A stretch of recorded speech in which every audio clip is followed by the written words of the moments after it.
घर जितने भी युवा है, मैं पहले युवा वर्ग को, पढ़े लिखे छात्र छात्राओं को, जो हमारे बेटा बेटी पढ़ रहे हैं, उनके भविष्य का उज्जवल के लिए मैं तमाम युवा साथियों को और छात्र छात्राओं बेटी बेटियों को मैं आगाह करना चाहता हूं। अगर आपका बेटा, आपका भाई, आपका बड़ा भाई या आपका दीदी या आपका चाची या जेठी अगर किसी में रिलेटेड है तो घर में जाकर के कसम खिलाओ कि इस बार हम लोग जेएमएम, आजसू और बीजेपी और कांग्रेस किसी को वोट नहीं देंगे।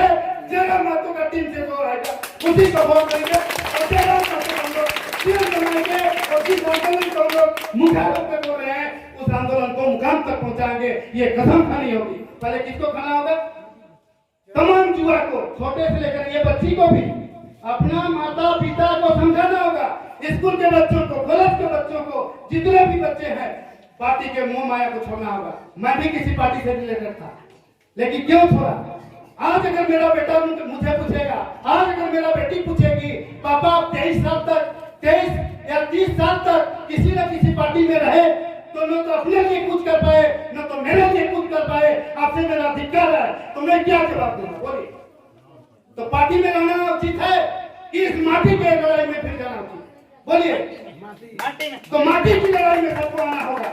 झारखंड की माटी का बेटा बेटी को अगर भविष्य उज्जवल करना चाहिए तो इस माटी की लड़ाई में आएंगे। और ये जो भाषा का आंदोलन है, उसके बाद मैं खतियान के विषय में चंद शब्दों में समझाना चाहूंगा। ये खतियान आंदोलन क्या? बहुत लोग दिग्भ्रमित हो रहे हैं कि आखिर खतियान आंदोलन, खतियान खतियान खतियान क्यों कहा जा रहा है?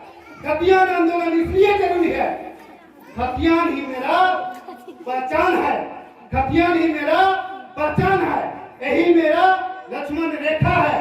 अगर खतियान आधारित नियोजन नीति, खतियान आधारित नियोजन नीति के आधार पर अगर नियुक्ति होती है तो बाहरी का लोग जो समावेश करना चाहते हैं, चाहे वो भाषा के माध्यम हो चाहे किसी के माध्यम में हो, तो खतियान अगर मेरा आधार बन गया, उसके आधार अगर नियोजन नीति बन गई तो कोई माई का लोग नहीं है कि झारखंड में बाहरी, चाहे उड़ीसा का हो, चाहे बंगाल का हो, चाहे महाराष्ट्र का हो, चाहे किसी भी राज्य उधर ये राज्य का हो, यहाँ घुस नहीं सकता। इसका एक ही मूल मंत्र है।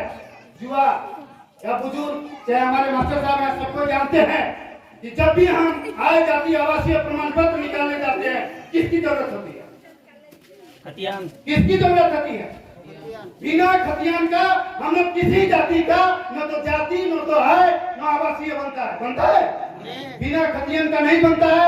इसीलिए खतियान जरूरी है, चाहे वो किसी भी ईस्वी का क्यों न हो, 1908 का हो, 1932 का हो, 35 का हो, 64 का हो या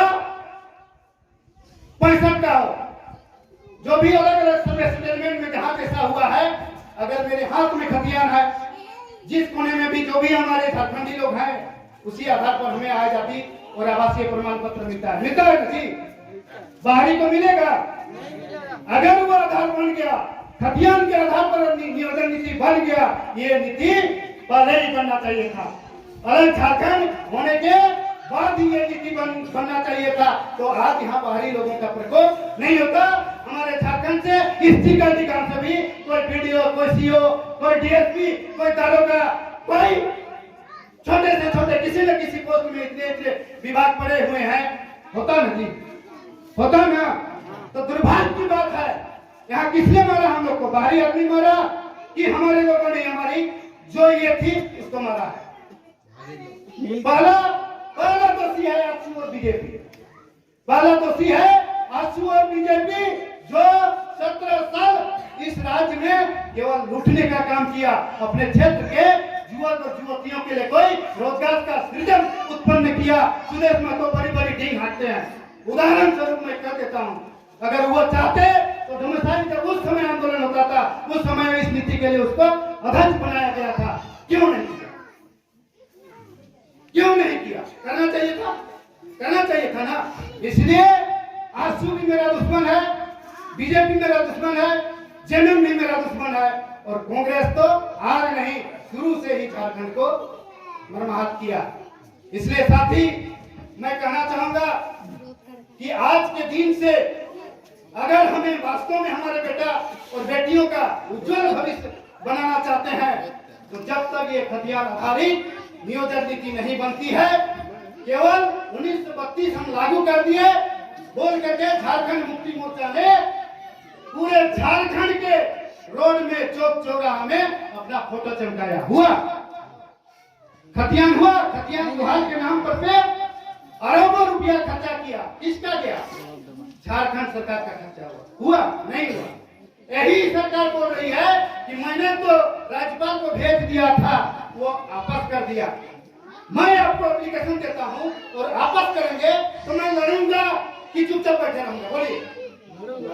अगर हम आपको एप्लीकेशन देते हैं भाई कोई भी चीज के लिए, अगर उस चीज के लिए पहल नहीं कर रहा है तो उसके लिए हम लड़ेंगे कि उसको तो दोषारोपण करेंगे कि अरे हम तो भेज दिए थे, हम तो भेज दिए थे, वापस कर दिया तो हम क्या करेंगे?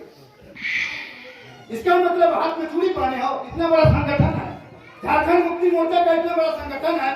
अगर हिम्मत था तो क्यों विधानसभा घेराव नहीं किया? दूसरों पर दोषारोपण क्यों कर रहा है? इसलिए यहाँ न तो झारखंड मुक्ति मोर्चा के विधायक हमारे लिए हैं, न आसू के विधायक हमारे लिए हैं, न बीजेपी के विधायक हैं, न कांग्रेस के विधायक हैं। इसलिए मैं कहना चाह रहा हूँ कि 81 विधायक में 72 विधायक हमारे झारखंड के हैं, चाहे वो किसी भी पार्टी से क्यों रिलेटेड न हो, चाहे वह किसी भी पार्टी से क्यों रिलेटेड न हो। अगर झारखंड का हित चाहते हो, अगर झारखंड का हित चाहते हो तो सदन में आप टेबल ठोक के नहीं बोल सकते हो, किसी भी पार्टी में क्यों ना हो, किसी भी पार्टी में क्यों ना हो, लेकिन विधायक इस झारखंड के हो, इस झारखंड का माटी का बेटा ना हो। बोलना चाहिए था कि चुप बैठा है। अगर उसका विकेट मिलेगा तो मैं फिर कुर्सी में बैठूंगा। ये यूपीए और एनडीए अभी 2 टीम बन गया। यहाँ सूजे में